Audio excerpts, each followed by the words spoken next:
Assalamualaikum warahmatullahi wabarakatuh. Hai teman-teman semua, gimana kabarnya?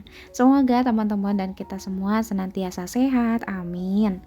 Alhamdulillah masih bisa buatin video untuk teman-teman. Nah, ini lanjutan dari video sebelumnya ya teman-teman, di mana seperti biasa saya melakukan evaluasi di bulan sebelumnya. Jadi yang belum nonton bisa nonton dulu di video sebelum ini. Alhamdulillah saya sudah, gajian ya teman-teman. Jadi kemarin suami udah menyerahkan amanahnya untuk dikelola untuk bulan ini. Alhamdulillah sekarang masuk di tahun baru 2023. Teman-teman bisa komen ya, apa aja resolusi dari tahun 2022 yang sudah teman-teman capai agar bisa menyemangati teman-teman yang lainnya juga dan termasuk saya ya pastinya. Alhamdulillah 1 tahun sudah saya jalani budgeting dan banyak hal positif yang bisa saya ambil dari pelajaran selama mengelola keuangan dengan cara seperti ini. Nah, saya udah nyiapin semua peralatan biasa ya teman-teman, ada binder, ada dompet, dan peralatan lainnya. Untuk yang mau samaan, linknya akan saya cantumkan di description box. Baik, tanpa gambar-gambar dulu, saya langsung nulis budgeting aja, karena memang ini diburu-buru waktu mau ada agenda gitu teman-teman. Jadi langsung saya ke inti pokok, saya nulis judul budgeting Januari 2023. Nah, seperti biasa, pengelolaan Januari adalah gajian di bulan Desember. Masya Allah, masih dengan nominal 5 juta yang akan saya kelola ya teman-teman.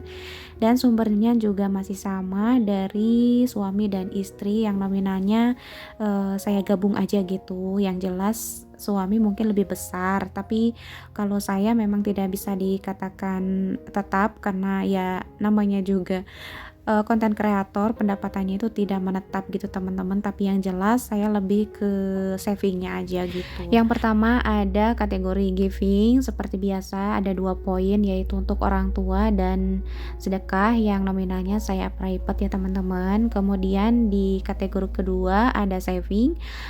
Kemudian yang saving ini masih dengan 3 poin, yaitu dana darurat 300.000, tabungan wajibnya masih dengan 200.000, dan yang poin ketiga ada dana renovasi sebesar Rp500.000. Jadi untuk saving secara keseluruhan adalah 1 juta rupiah. Ini belum berikut giving ya teman-teman. Kalau giving ini masih tidak terpublish gitu. Nah, untuk yang saving insya Allah ini bersumber dari dana yang tidak tetap dari saya pribadi. Mudah-mudahan Allah limpahkan lebih dari ini sehingga bisa cepat mengisi keinginan-keinginan atau tabungan-tabungan yang belum tercapai. Amin. Oke teman-teman, ini saya langsung ke kategori ketiga, yaitu kebutuhan hidup sehari-hari atau living, yang mana nominalnya masih dengan 4 juta rupiah. Yang 4 juta rupiah ini udah berikut kontrakan ya teman-teman. Pokoknya saving itu saya dahulukan di bagian awal, tapi dengan hitung-hitungan yang masuk akal, masih relate dengan pendapatan. Jadi jangan sampai saving kebanyakan, livingnya nanti kurang, akhirnya akan ngambil dari tabungannya itu sendiri. Jadi harus semua balance gitu. Nah, untuk living itu sendiri, yang pertama ada groceries dengan nominal Rp300.000, masih sama. Ada beras Rp200.000, kemudian ada lauk pauk yang saya pecah jadi 5 minggu, masing-masing Rp200.000 dalam sepekan, dan yang minggu kelima saya alokasikan 100.000. Jadi ada 900.000 untuk lauk pauk ya teman-teman.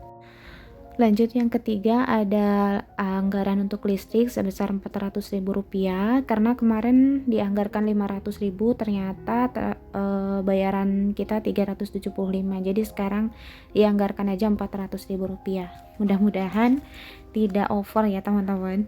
Lanjut ke dana sosial sebesar Rp135.000. Lanjut ke bensin masih dengan Rp100.000. Masih banyak yang belum paham tentang bensin. Ini bukan bensin untuk pas suami, tapi untuk saya pribadi antar jemput alias sekolah gitu. Lanjut ke gas LPG ya teman-teman, masih dengan Rp50.000, kesehatan Rp100.000, dan ada air galon Rp50.000.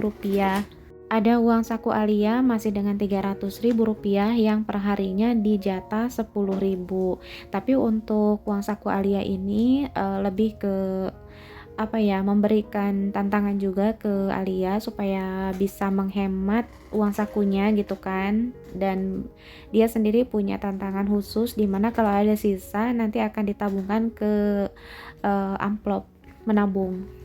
Lanjut ke dana hiburan ada Rp200.000, jaga-jaga Rp100.000. Nah, sekarang yang pensil hijau ini dana tetap ya teman-teman, kebutuhan yang sifatnya tetap kayak misalnya sampah, wifi, terus ada SPP Alia, ada juga dana kontrakan yang nominalnya semua sudah terhitung Rp4 juta.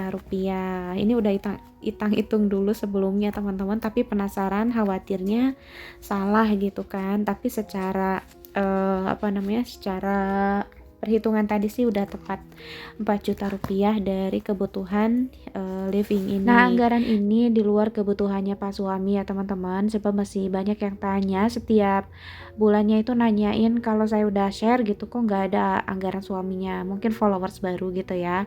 Jadi suami itu udah memotong dari gaji bulanannya sebelum diserahkan kepada saya gitu teman-teman, untuk transportasi, uang makan, uang bensin, uang jajan lah ya, itu beliau sudah megang sendiri. Jadi murni untuk bensin, untuk anggaran-anggaran yang saya kelola adalah di luar kebutuhannya suami. Nah, ini uangnya sudah ada di tangan ya teman-teman, Masya Allah, ini tuh kayak banyak gitu kan. Pas nerima gaji lihat uang tebal dan nominalnya besar gitu kan, 4 juta. Tapi setelah dibagi-bagi uang-uang tersebut itu nggak ada teman-teman, terpecah-pecah menjadi kepingan-kepingan sesuai dengan tujuannya masing-masing gitu. Nah, yang tadi yang saving itu sifatnya via transfer ya teman-teman. Sebelum-sebelumnya saya pakai uang cash, tapi sekarang saya langsung ke transfer aja sebab makin kesini kan makin banyak gitu, kayak misalnya buat renovasi, buat dana darurat kayak gitu-gitu. Jadi saya lebih ke transfer aja. Jadi yang melalui uang cash adalah yang Rp4 juta, tapi catatannya harus selalu ada gitu teman-teman, supaya supaya ketika nanti ada pengambilan di tengah-tengah jalan kita tahu gitu kemana uang-uang tersebut kayak gitu. Nah, ini tinggal masukin aja uang-uang tersebut ke dalam pouchnya masing-masing ya teman-teman. Masya Allah, ini nggak ada perubahan di bulan sebelumnya dan bulan kali ini. Jadi menurut saya walaupun pergantian tahun tidak ada yang harus dirubah gitu, karena memang yang pertama kebutuhannya masih sama, terus kemudian pendapatannya juga masih sama, jadi tidak ada yang harus diperbaiki untuk saat ini. Adapun untuk sinking funds ini juga masih banyak ditanyakan oleh teman-teman di DM ya di Instagram. Untuk sinking funds pendapatannya dari mana katanya gitu. Nah, ini lagi-lagi saya jawab kalau untuk sinking funds saya itu ngisi dari dana sampingan.